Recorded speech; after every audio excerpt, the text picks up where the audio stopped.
నమస్తే, నా పేరు హేమ. బులెటిన్ కన్నా ముందు హెడ్లైన్స్.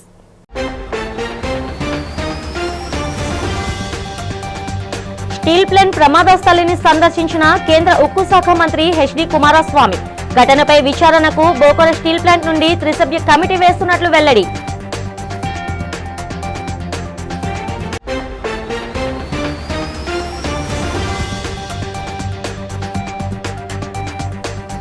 విశాఖ స్టీల్ ప్లాంట్ ప్రమాద బాధితులను పరామర్శించిన రాష్ట్ర ఉప ముఖ్యమంత్రి పవన్ కళ్యాణ్. మునుపెన్నడూ లేని విధంగా ఇటువంటి ఘటన జరగడం అత్యంత దురదృష్టమని స్పష్టీకరణ.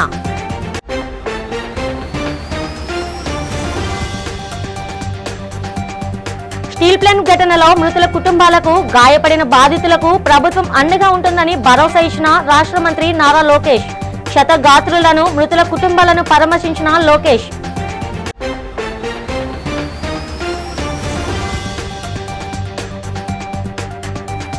ఉక్కు ప్రమాదంలో గాయాల పాలైన ఉద్యోగులను పరామర్శించిన వైసీపీ ఎమ్మెల్సీ బొత్స సత్యనారాయణ, మాజీ మంత్రి కన్నబాబు.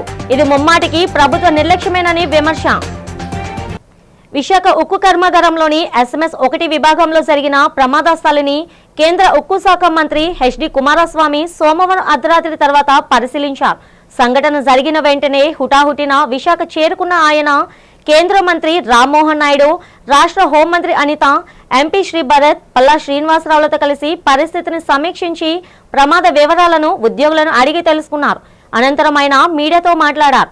మరోవైపు ఉక్కు శాఖ సహాయ మంత్రి భూపతిరాజు శ్రీనివాస్ వర్మ ప్రాణ నష్టంపై తీవ్ర దిగ్భ్రాంతి వ్యక్తం చేస్తూ క్షతగాత్రులను ఎయిర్ అంబులెన్స్ లో ఆసుపత్రికి తరలించామని, ప్రమాదానికి గల కారణాలు తేలాల్సి ఉందని పేర్కొన్నారు.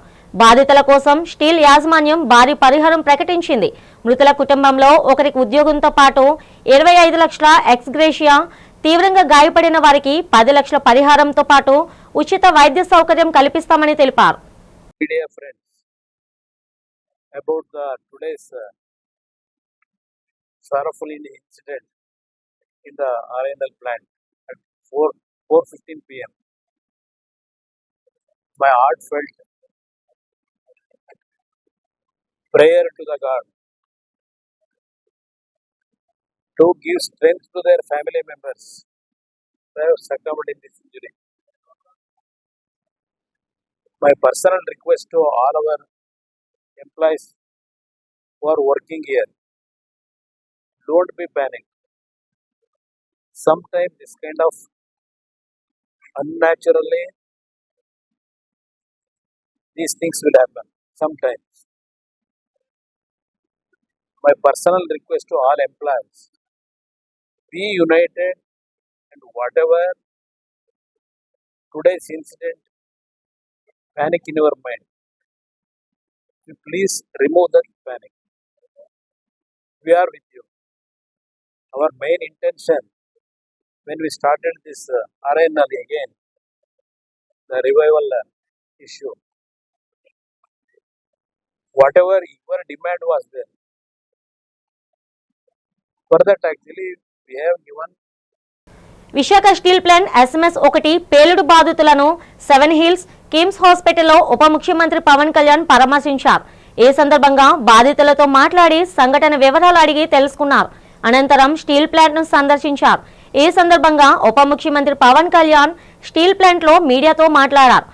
ప్రమాదంపై తీవ్ర దిగ్భ్రాంతి వ్యక్తం చేసిన ఆయన ఘటనపై విచారణకు బోకోర స్టీల్ ప్లాంట్ నుండి 3 సభ్యులతో కూడిన ఉన్నత స్థాయి కమిటీని ఏర్పాట్లు చేసినట్లు ప్రకటించారు. మరణించిన రెగ్యులర్ ఉద్యోగుల కుటుంబాలకు 1.72 కోట్లు, కాంట్రాక్ట్ ఉద్యోగుల కుటుంబాలకు 45.75 లక్షల ఆర్థిక సహాయం అందుతుందని తెలిపారు. వీటికి అదనంగా 20 లక్షల ఎక్స్గ్రేషియాతో పాటు కుటుంబంలో ఒకరికి ఉద్యోగం ఇస్తామన్నారు. తీవ్రంగా గాయపడిన వారికి 10 లక్షల సహాయం అందించి వైద్య ఖర్చులన్నీ రాష్ట్రీయ ఇస్పాత్ నిగమ్ లిమిటెడ్ భరిస్తుందని స్పష్టం చేశారు. మృతుల పిల్లల చదువు బాధ్యత సంస్థ చూసుకుంటుందని, రిటైర్మెంట్ కాలం ముగిసే వరకు వారి కుటుంబాలు క్వార్టర్స్ లోని ఉండేందుకు అనుమతిస్తామని భరోసా ఇచ్చారు. నిన్న జరిగిన 4:15 మన స్టీల్ ప్లాంట్ మెల్టింగ్ షాప్ 1 దగ్గర ఒక సడన్ ఎక్స్ప్లోజన్, లిక్విడ్ మోల్టెన్ స్టీల్ని పట్టుకుని ఒక బకెట్ లాంటిది ఉంటుంది దాని ల్యాండ్లలో, అది బ్లాస్ట్ అయింది. ఆ బ్లాస్ట్ అవడంలో దాదాపు నిన్న మనందరికీ తెలిసిన దాదాపు 8 మంది చనిపోయారు, ఒక 6 మంది గాయపడ్డారు, తీవ్ర గాయాలని. సో వాళ్ళు ఇద్దరు క్రిటికల్ కండిషన్లో, 6 మంది ఇంకా మేజర్ క్రిటికల్ కండిషన్లో ఉన్నారు. ఇంక వాళ్ళు ఎలా ఉంటుందని మనస్ఫూర్తిగా మేము బాగుండాలని ఆకాంక్షిస్తున్నాం. వాళ్ళని కూడా పరామర్శకెళ్తాను. అలాగే ఇంకొక ఇద్దరిని ఇప్పుడే ఇందాక కిమ్స్లో చూసి రావడం జరిగింది. వాళ్ళ ప్రాణాపాయానికి బయటపడ్డారు. ఇప్పుడు ఇందాక లోపలికి పోయి మొత్తం చూస్తూ ఉంటే కార్మికులు కూడా కొంతమంది ఇంటరాక్ట్ అయ్యారు. సో వాళ్ళతో కూడా మాట్లాడుతుంటే ఎలా జరిగింది ఏంటి అంటే, వాళ్ళు అంతకు ముందు రోజు కూడా ఇంకా పక్క దాంట్లో ఇలాంటిది ఏదో జరిగింది, కానీ అది నైట్ టైం ఎవరు లేకపోవడం వల్ల ఒక తెలియలేదని అన్నారు. ఇది బేసిక్, ఇది ఎంత సేఫ్టీ ప్రోటోకాల్స్ ఎంత జరిగినాయి, ఎంత మెయింటైన్ చేశారు సేఫ్టీ ప్రోటోకాల్స్. అలాగే మేజర్ కనిపించేది అప్గ్రేడేషన్ ఆఫ్ స్టీల్ ప్లాంట్ మేజర్గా చూస్తుంటే ఇప్పుడు దాకా నేను దారిలో నిన్న నుంచి అడుగుతూ ఉన్నాను, అసలు ఇలాంటి సంఘటన ఎక్కడైనా జరిగిందా, ఇంతకుముందు జరిగిందా అంటే లాస్ట్ 33 years 36 yearsలో ఎక్కడ జరగలేదు ఇలాంటి ఇన్సిడెంట్ అని చెప్తా ఉన్నాను నాకు వచ్చిన ఇన్ఫర్మేషన్. ఇలాంటి పర్టికులర్ స్టీల్ ప్లాంట్ బిలాయ్ ఉంది, కానీ మిగతా అన్ని కొంచెం డిఫరెంట్ స్టీల్ ప్లాంట్స్, వాటి మెషినరీ కానీ వాటి అప్గ్రేడేషన్ కానీ కొంచెం డిఫరెంట్గా ఉంటుంది. దీనికి లాగా ఉండేది ఒక బిలాయ్ తప్ప మిగతాయి కొత్తగా ఉంటాయి. అదే చెప్పారు ప్యారలల్గా మిగతా చోట్ల ఎక్కడ జరుగుతున్నాయని. విశాఖ ఉక్కు కర్మాగారంలో జరిగిన దుర్ఘటనలో ప్రాణాలు కోల్పోయిన కార్మికుల కుటుంబాలకు రాష్ట్ర ప్రభుత్వం పూర్తి స్థాయిలో అండగా ఉంటుందని రాష్ట్ర మంత్రి నారా లోకేష్ హామీ ఇచ్చారు. కేజీహెచ్ మార్చిరి వద్ద మృతుల కుటుంబాలను, వివిధ ఆసుపత్రుల్లో చికిత్స పొందుతున్న బాధితులను ఆయన మంగళవారం పరామర్శించారు. అనంతరం స్టీల్ ప్లాంట్లో ప్రమాద స్థలాన్ని పరిశీలించారు. ఈ పర్యటనలో కేంద్ర ఉక్కు శాఖ సహాయ మంత్రి భూపతిరాజు శ్రీనివాస్ వర్మ, హోంమంత్రి వంగలపూడి అనిత, విశాఖ పార్లమెంట్ సభ్యులు మతుకుమిల్లి శ్రీ భరత్, గాజువాక ఎమ్మెల్యే పల్లా శ్రీనివాసులు పాల్గొన్నారు. అనంతరం లోకేష్ మీడియాతో మాట్లాడారు. ప్రమాదం జరిగిన వెంటనే ప్రభుత్వం అత్యంత వేగంగా స్పందించిందన్నారు. ఘటన జరిగిన కొద్దిసేపటికే ముఖ్యమంత్రి చంద్రబాబు నాయుడికి సమాచారం అందించడంతో పాటు సంబంధిత అధికారులు, ప్రజాప్రతినిధులతో సమన్వయం చేసి సహాయక చర్యలు చేపట్టినట్లు తెలిపారు. బాధిత కుటుంబాలకు కేంద్ర ఉక్కు శాఖ మంత్రి శ్రీ హెచ్డి కుమారస్వామి ప్రకటించిన 25 లక్షల ఆర్థిక సాయాన్ని త్వరితగతిన అందించే చర్యలు జరుగుతున్నాయని వెల్లడించారు. కుమారస్వామి గారు ఇచ్చిన ఆదేశాల మేరకు ఈరోజు డేట్ మారే లోపల 25 లక్షల రూపాయలు ఫస్ట్ విడత కింద 8 మంది వాళ్ళ అకౌంట్లో డబ్బులు వేస్తడం జరుగుతుంది. ఇంతేకాదు దాని తర్వాత రావాల్సిన ఎక్స్గ్రేషియా, పిఎఫ్ అకౌంట్ నుంచి రావాల్సిన డబ్బులు, స్టీల్ ప్లాంట్ ఇవ్వాల్సిందంతా కూడా మేము మొత్తం క్యాలిక్యులేట్ చేసి ఆ కుటుంబాల అకౌంట్లో వేసే బాధ్యత ప్రభుత్వం తీసుకుంటుంది. అక్కడితో మేము ఆగం. మేము అందరూ వచ్చేటప్పుడు కారులో కూడా మాట్లాడుకున్నాం. వర్మ గారు నేను కూడా డిస్కస్ చేసాం. అంత్యక్రియలు అయిన తర్వాత, పెద్దకరమైన తర్వాత మళ్ళీ అమరావతిలో ఒకసారి కూర్చుందాం కుటుంబాలతో. ఇంకెలా చేద్దాం, ఏం చేస్తే బాగుంటుంది. వాళ్ళు కేవలం సొంత కాలుపై నిలబడతాం కాదు, ఆ పిల్లల్ని చూసుకోవాల్సిన బాధ్యత ఎన్డీఏ ప్రభుత్వం పైన ఉంది. గతంలో ఎట్లయితే విశాఖ ఉక్కుని కలిసికట్టుగా ఎన్డీఏ కాపాడిందో అదేవిధంగా కార్మికులకి మేము అండగా నిలబడతాం, ఆ కుటుంబాలకి మేము అండగా నిలబడతాం. ఇంతేకాదు నిన్న కుమారస్వామి గారు ఒక ఆదేశాలు కూడా జారీ చేశారు. 3 సీనియర్ మెంబర్స్తో కమిటీ వేసి, వాళ్ళు ఇప్పుడు సుమారుగా 4-5 వాళ్ళు వస్తున్నారు. కమిటీ మొత్తం రివ్యూ చేస్తారు, డేటా అంతా చూసుకుంటారు. ఆ టైంలో 2nd, 3rd, 4th ఎక్కడైతే యాక్సిడెంట్ జరిగిందో అక్కడ ఉన్న కార్మికులతో కలుస్తారు. వాళ్ళది కూడా ఏం జరిగింది ఏంటని తెలుసుకుంటారు. ఇది కింద నుంచి కారింది కాదు, ఏంటేదో లాగితే సరే ఫినిష్డ్ ప్రోడక్ట్ బయటకు వచ్చింది కాదు, పైనుంచి పొంగుతాం కూడా కాదు, కక్కింది. పొంగినది వేరే రకంగా అనుకోవచ్చు, కానీ కక్కింది. ఎందుకు జరిగింది, ఎక్కడ జరిగింది, ఎందుకు ఇక్కడ జరిగింది, దీని వెనకాల ఏంటి, మొత్తం మనం క్షుణ్ణంగా పరిశీలించాల్సిన బాధ్యత అటు స్టీల్ ఇండస్ట్రీ పైన ఉంది, రాష్ట్ర ప్రభుత్వం పైన ఉంది. తప్పనిసరిగా నివేదిక వచ్చిన తర్వాత ఏం చర్యలు తీసుకోవాలో ప్రభుత్వం తీసుకుంటుంది. విశాఖ స్టీల్ ప్లాంట్ ప్రమాద బాధితులను ఏపీ శాసన మండలి ప్రతిపక్ష నేత బొత్స సత్యనారాయణ, వైఎస్ఆర్సీపీ రీజనల్ కోఆర్డినేటర్ కురసాల కన్నబాబు, విశాఖ అధ్యక్షులు కేకే రాజు మంగళవారం కేజీహెచ్లో పరామర్శించారు. అనంతరం వారు మీడియాతో మాట్లాడుతూ కూటమి ప్రభుత్వ నిర్లక్ష్యం, ప్రైవేటీకరణ కుట్రల వల్లే స్టీల్ ప్లాంట్లో ఇటువంటి భారీ ప్రమాదం జరిగిందని మండిపడ్డారు. సమర్థులైన అధికారులను బదిలీ చేయడం, నిర్వహణను గాలి కొదిలేయడం వల్లే అనుభవజ్ఞులు కొరత ఏర్పడి ప్రమాదాలు జరుగుతున్నాయని ఆరోపించారు. ఇప్పటికే ప్రమాదంలో 8 మంది మరణించగా పలువురి పరిస్థితి విషమంగా ఉందన్నారు. గతంలో ఎల్జీ ఫార్మర్స్ తరహాలోనే మృతుల కుటుంబాలకు కోటి పరిహారంతో పాటు ఒకరికి శాశ్వత ఉద్యోగం కల్పించాలని డిమాండ్ చేశారు. బాధితులను పరామర్శించడానికి వచ్చిన మంత్రి లోకేష్ సమస్యలపై ప్రశ్నించిన కార్మిక నేతలపై ఆగ్రహం వ్యక్తం చేయడం దారుణమన్నారు. ఈ ప్రమాద బాధితులను ఓదార్చడానికి, వారికి అండగా నిలబడడానికి వైఎస్ఆర్సీపీ అధినేత మాజీ ముఖ్యమంత్రి వైఎస్ జగన్మోహన్ రెడ్డి బుధవారం విశాఖపట్నం వస్తున్నట్లు వారు ప్రకటించారు. మాట్లాడాను, మరి మీ అందరం కూడా యూనియన్ లీడర్స్తో మాట్లాడాము, వాళ్ళ మాటలు కూడా విన్నాము. దఫాలుగా 1-2 సార్లు అసోసియేషన్లో కూడా పాల్గొంటామని చెప్పాము, మేము కూడా చెప్పాము, మా నిర్ణయాన్ని కూడా చెప్పాము కూడా. ఆ రోజు 6,000 మందిని ట్రీట్మెంట్ చేశారు, పర్మనెంట్ ఎంప్లాయీని చేశారు, కాంట్రాక్ట్ ఎంప్లాయీస్ని చేశారు.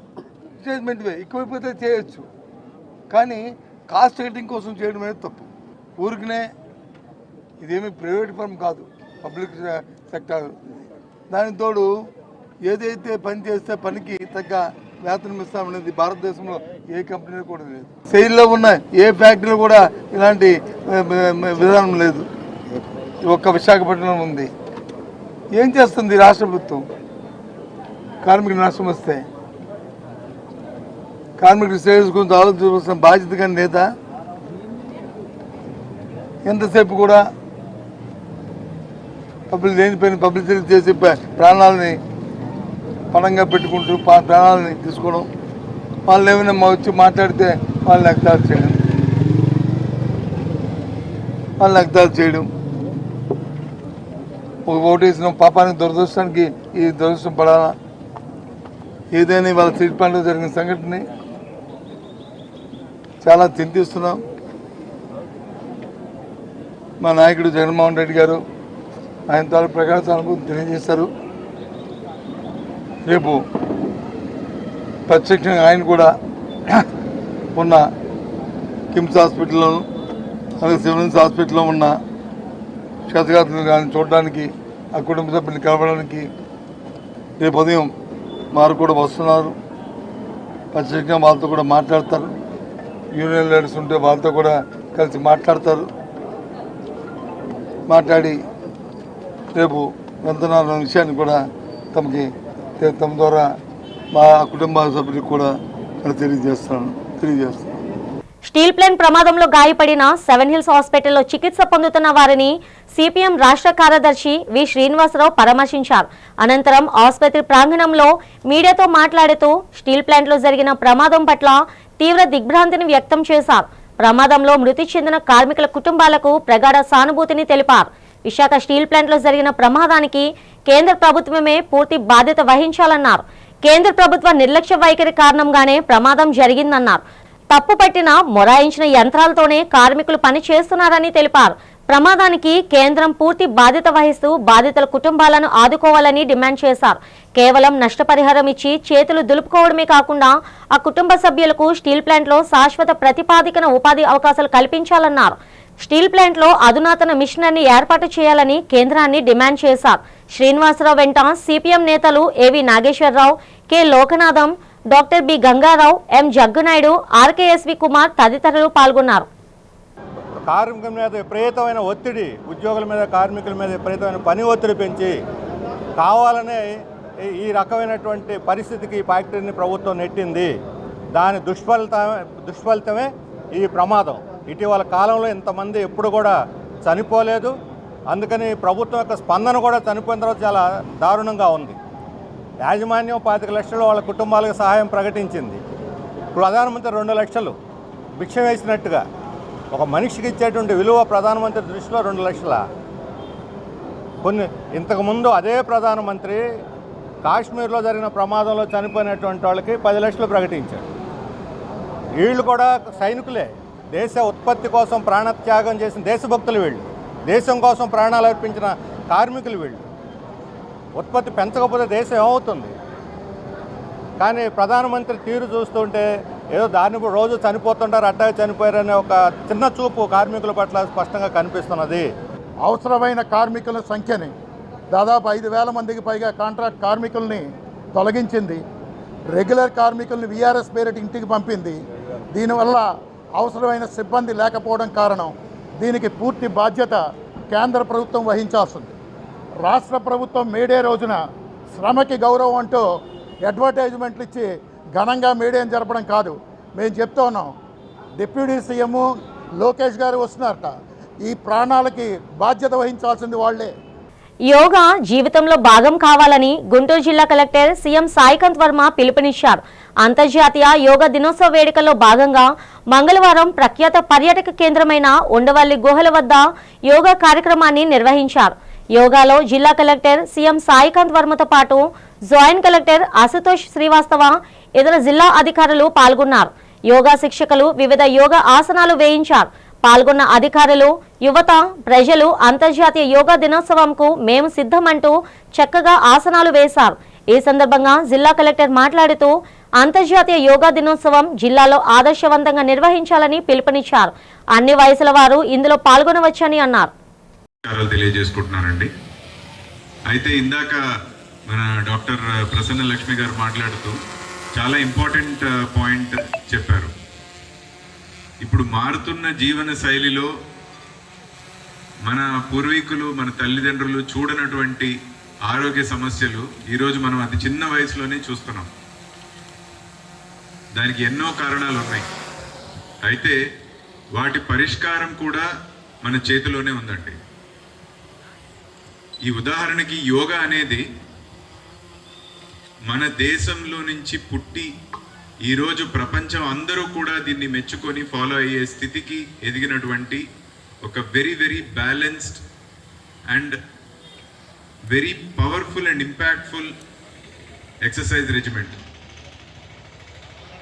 అనకాపల్లి జిల్లా పోలీస్ శాఖ ఆధ్వర్యంలో నిర్వహించిన 12వ విడత మొబైల్ ఫోన్ల రికవరీ మేళాలో 1.65 కోట్ల విలువైన 808 మొబైల్స్ ను బాధితులకు జిల్లా ఎస్పీ తుహిన్ సిన్హా అందజేశారు.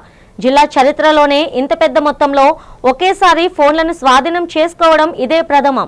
ఈ సందర్భంగా ఎస్పీ మాట్లాడుతూ బాధితులకు త్వరితగతిన న్యాయం చేయాలనే లక్ష్యంతో ప్రత్యేక ఐటీ కోర్ సెల్ ఏర్పాటు చేసి సాంకేతిక పరిజ్ఞానంతో కర్ణాటక, ఒడిశా, వెస్ట్ బెంగాల్, రాజస్థాన్, తెలంగాణ వంటి ఇతర రాష్ట్రాల నుండి కూడా ఈ ఫోన్లను రికవరీ చేసినట్లు తెలిపారు. ఎంతో శ్రమించి ఫోన్లను రికవరీ చేసిన పోలీస్ సిబ్బందిని ఆయన అభినందించి ప్రశంసా పత్రాలు, నగదు, పుష్కరాలను అందజేశారు. జిల్లాలో ఇప్పటి వరకు 12 విడతల్లో మొత్తం 8.42 కోట్ల విలువైన 4,894 మొబైల్ ఫోన్లను రికవరీ చేసి బాధితులకు అప్పగించినట్లు ఎస్పీ వివరించారు. ముఖ్యంగా నాకు థ్యాంక్స్ చెప్పడానికి ఏం అవసరం లేదు. మన టీం, ఐటీ కో టీం, వాళ్ళే అందరికీ థ్యాంక్స్ చెప్పాలి.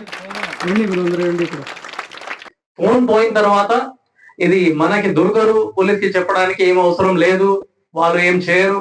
ఆ విధంగా మైండ్ సెట్ మనకి మార్చేయాలి. సో ఈ రోజు పోలీస్ వాళ్ళు ఎఫర్ట్స్ పెట్టేసి మీకు మొబైల్ ఫోన్స్ రిటర్న్ చేసుకుంటున్నారు. కాబట్టి మీ దగ్గర కూడా ఎవరికి ఫోన్ పోయింది, వాళ్ళు ఆలోచిస్తున్నారు ఏం చేయాలి, మీరు వాళ్ళకి గైడ్ చేయండి. 808 ఫోన్స్ అంటే 808 మనిషి ఇక్కడ ఉన్నారు. మీరు కూడా మీ ఊరిలో వెళ్ళి వాళ్ళందరికీ అవేర్నెస్ స్ప్రెడ్ చేసుకోవాలి. బాబు మీ ఫోన్ పోయింది, ఏమి టెన్షన్ చేయడానికి అవసరం లేదు, 112కి కాల్ చేయండి. లేకపోతే మొబైల్ ఫోన్ లో ఆన్లైన్ ఈ ఇంటర్నెట్ దగ్గర వెళ్ళి CEIR గంగమ్మ తల్లి పండుగ మహోత్సవాన్ని గంగపుత్రులు అత్యంత ఘనంగా నిర్వహించారు. ఫిషింగ్ హార్బర్ సమీపంలో గల గంగమ్మ తల్లి ఆలయంలో అమ్మవారి పండుగ మహోత్సవం అంగరంగ వైభవంగా జరిగింది. పెద్ద సంఖ్యలో మత్స్యకారుల కుటుంబ సమేతంగా హాజరై గంగమ్మ తల్లికి పూజలు చేసి మొక్కులు చెల్లించుకున్నారు. మాజీ ఎమ్మెల్యే వాస్పల్లి గణేష్ కుమార్, టీడీపీ దక్షిణ ఇన్ఛార్జ్, ఎన్టీఆర్ వైద్య సేవ ట్రస్ట్ చైర్మన్ సీతంరాజు సుధాకర్ అమ్మవారిని దర్శించుకొని పూజలు గావించారు. ఈ సందర్భంగా ఆలయ కమిటీ అధ్యక్షుడు, బోట్ ఓనర్స్ అసోసియేషన్ అధ్యక్షుడు మైలపల్లి లక్ష్మణరావు మాట్లాడుతూ గంగమ్మ తల్లి ఆశీస్సులు మత్స్యకారులకే కాకుండా అందరికీ ఉండాలని ఆకాంక్షించారు. చేపల వేటకు వెళ్లే ముందు గంగమ్మ తల్లికి పూజలు నిర్వహించడం ఆనవాయితీగా వస్తుందని తెలిపారు.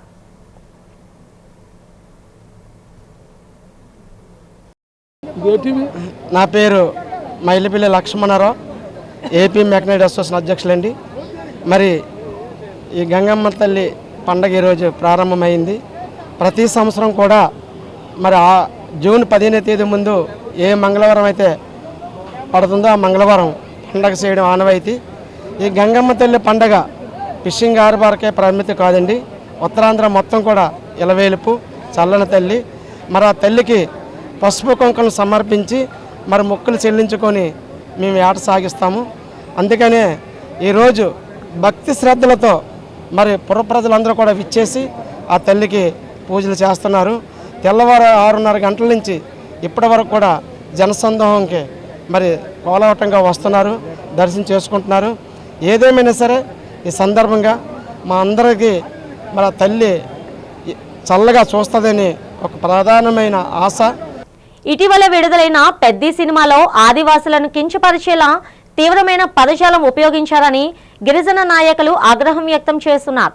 ఈ సందర్భంగా విజయనగరం జిల్లాలో గిరిజన జేఏసీ ఆధ్వర్యంలో తీవ్ర నిరసన వ్యక్తం చేస్తూ రాష్ట్ర హోంమంత్రి వంగలపూడి అనిత, మంత్రి కొండపల్లి శ్రీనివాస్ విజయనగరం ఎస్సీ దామోదర్కి ఫిర్యాదు చేశారు.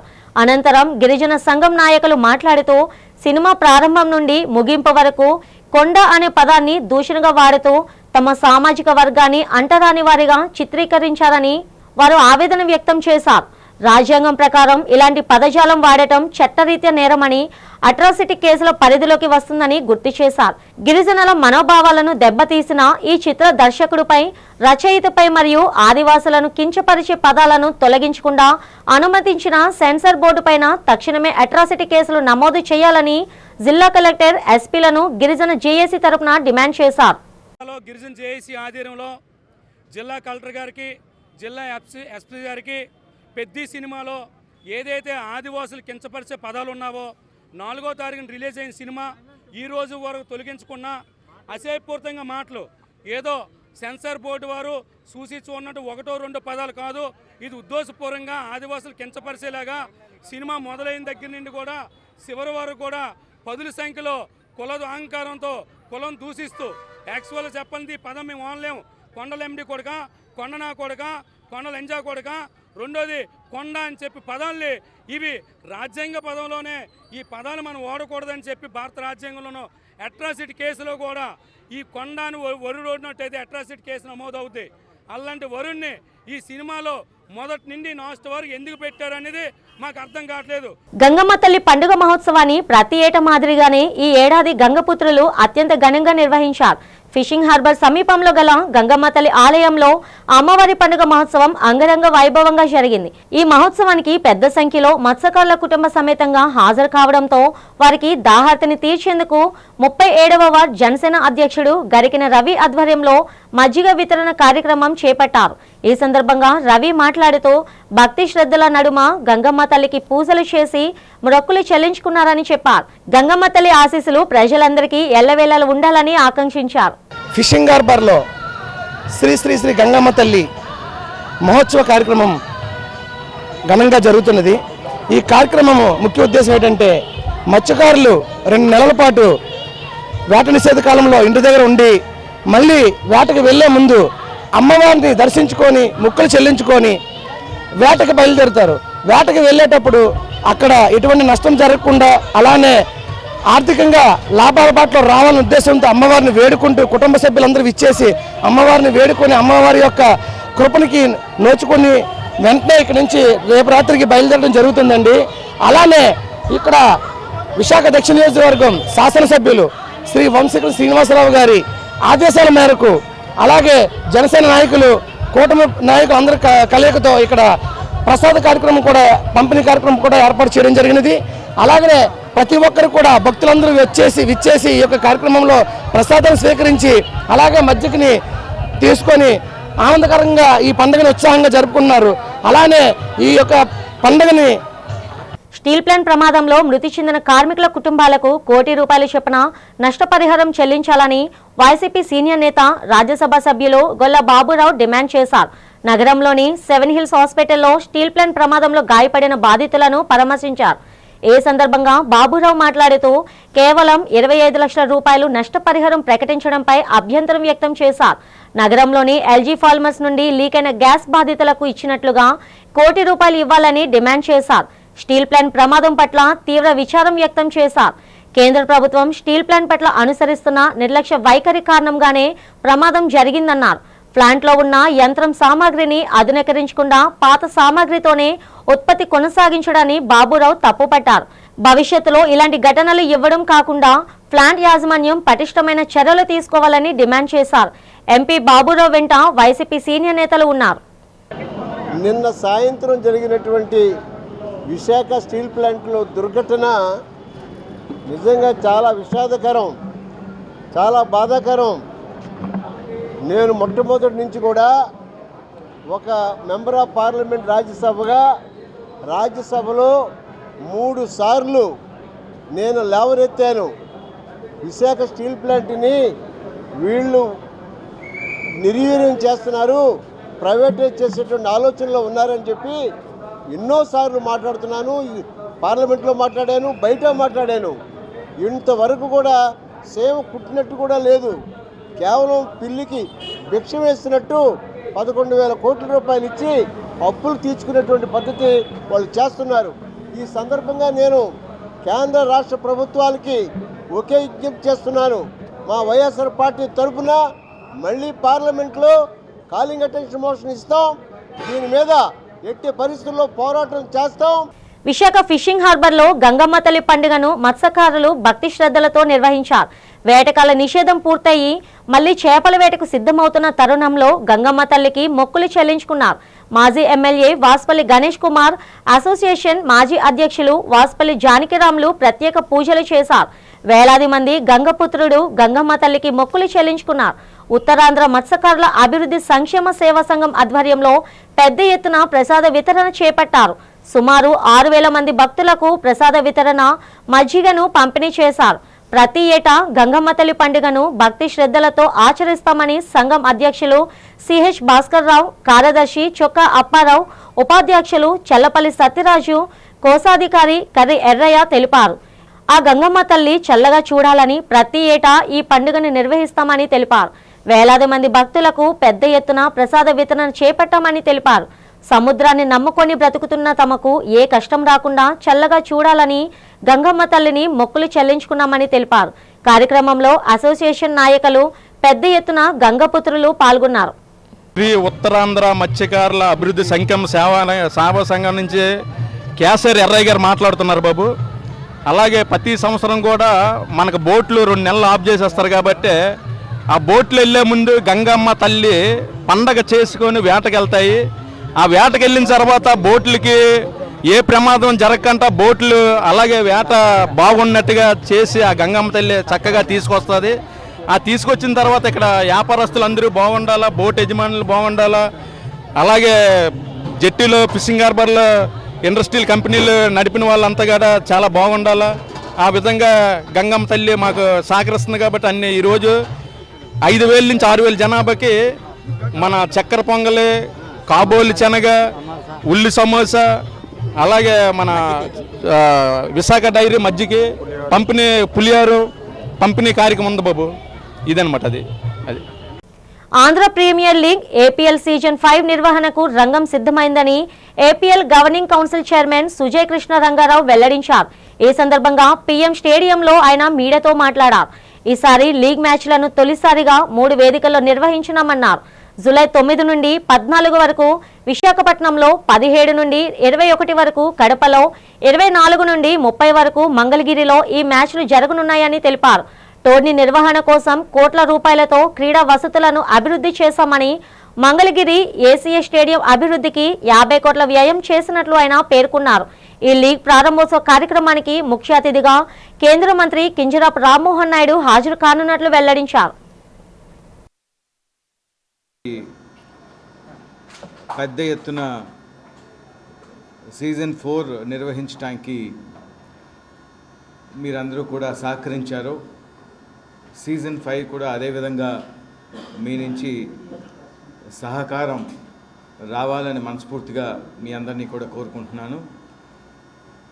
గత 4 సీజన్ల కన్నా ఈ 5వ సీజన్లోని ఇంకా పెద్ద ఎత్తున భిన్నంగా మరి ఆంధ్ర క్రికెట్కి ఇంకా పెద్ద ఎత్తున మేలు జరిగే విధంగా ఈ ఏపీఎల్ 5th ఎడిషన్ని నిర్వహించడం జరుగుతుంది. బులెటిన్ ముగిస్తున్న హెడ్లైన్స్ మరోసారి.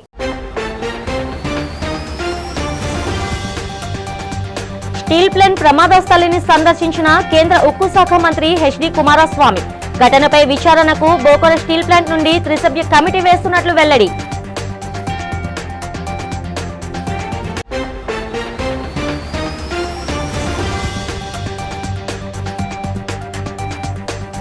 విశాఖ స్టీల్ ప్లాంట్ ప్రమాద బాధితులను పరామర్శించిన రాష్ట్ర ఉప ముఖ్యమంత్రి పవన్ కళ్యాణ్.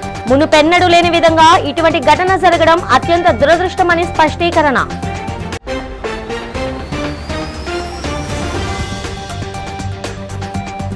స్టీల్ ప్లాంట్ ఘటనలో మృతుల కుటుంబాలకు, గాయపడిన బాధితులకు ప్రభుత్వం అండగా ఉంటుందని భరోసా ఇచ్చిన రాష్ట్ర మంత్రి నారా లోకేష్. క్షతగాత్రులను, మృతుల కుటుంబాలను పరామర్శించిన లోకేష్.